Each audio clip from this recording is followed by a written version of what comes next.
Please subscribe and share this video with your friends.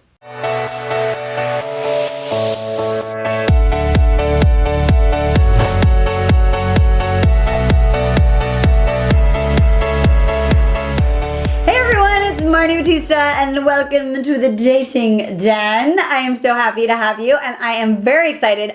Due to popular demand, I have invited back into the den. Oh my gosh. The man, the myth, the legend, Michael. Woohoo!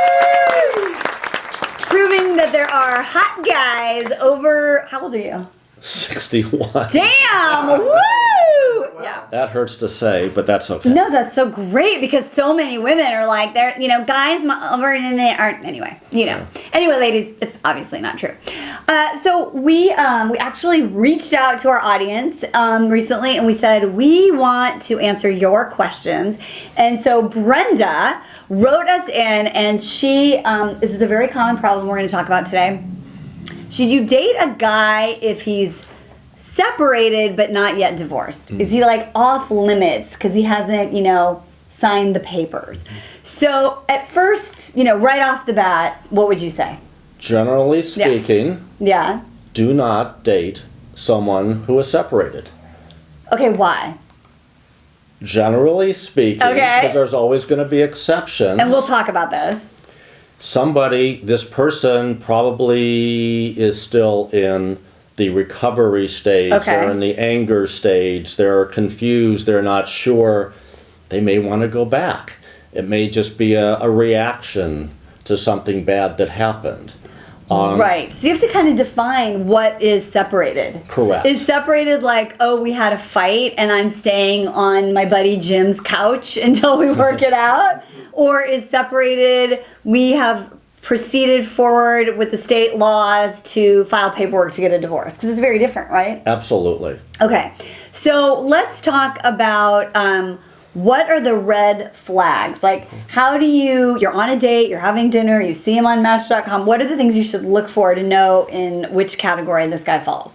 Number one, I think probably the most obvious is the conversation. Okay.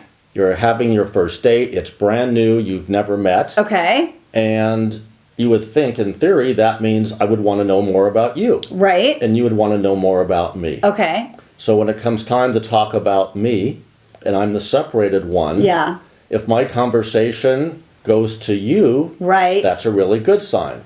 Okay, so if I say, how are you? Tell me about you. Where are you from? What do you love? This is good.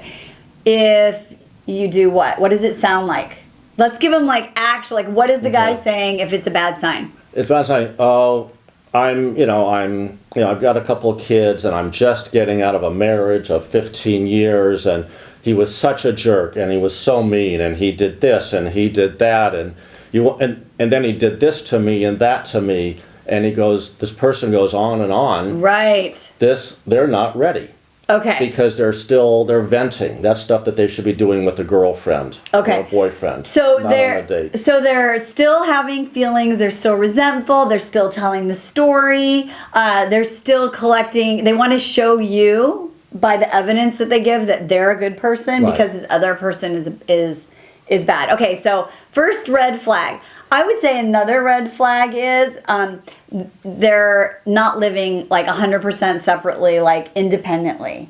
Like, I have my apartment or my house, you have your apartment, we have a custody schedule, we have this, that, or the other thing. You agree? 100%. Okay. Because if the person says, well, we're living in separate rooms or in a different part of the house, they're still under the same roof. They so are. And the temptation is there. That just means emotionally and, more important, physically, they're still in a relationship. Plus, the thing is, and for those of you who've been through this, when you actually part houses and you set up independent living, whether it's bank accounts or whatever, you go through another transition. So in an ideal situation, especially dating with Dignity Land, you want to go through that on your own. You don't want to carry someone along with you because it's deep. Yeah. It's really deep. Yeah. And I would also say, I think a lot of people, I think human nature is we want to be in a relationship. We want to be attached. Right.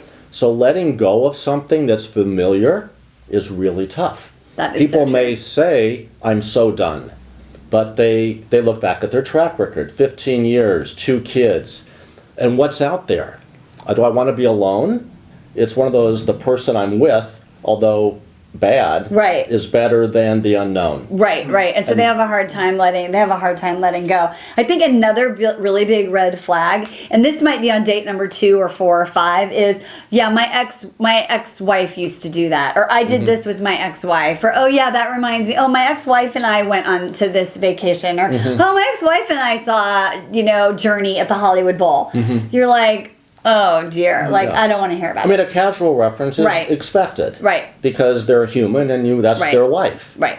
But when it's, when it's too much. Okay. So the overall theme here is, we don't like to have, definite rules at Dating with Dignity, but we want to use our tools about taking things into context. We don't want to be black and white thinkers. We want to have shades of gray, but we also really want to have boundaries. So to wrap it up, I would say make sure that the paperwork has been filed. There's some sort of divorce action moving forward.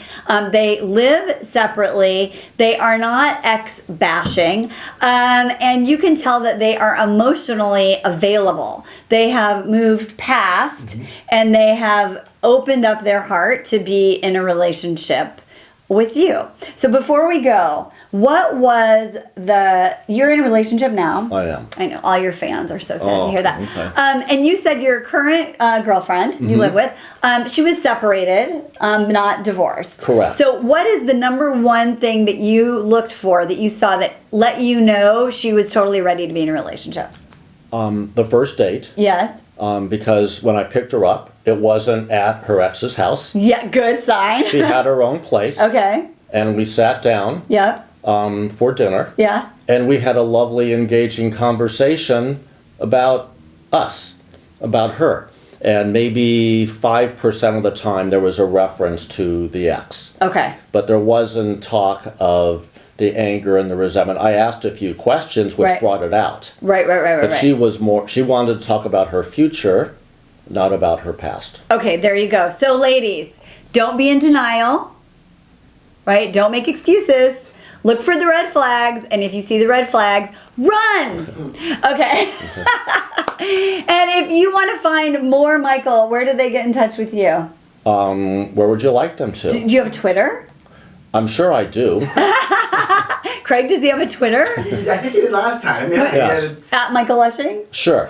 Okay, great. Let's do that. Okay, well, or follow, Craig will research it, and you can just follow the link below.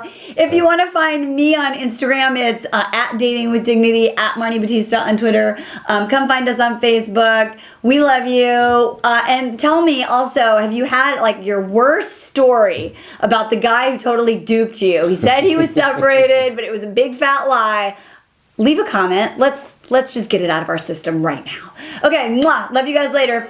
Hey, it's Marni Battista, and thanks so much for watching The Dating Den. If you want to become a binge watcher, which I highly recommend, subscribe so that you don't miss out on any of the latest dating tips, and get a whole community of women who are doing the Dating Den thing by sharing this video with your friends. I have a free gift for you for watching The Dating Den, and that is our book, Becoming Irresistible. You'll learn how to get a man to pursue you, adore you, and commit to you for life. So click the link below and get started on your journey to find love now.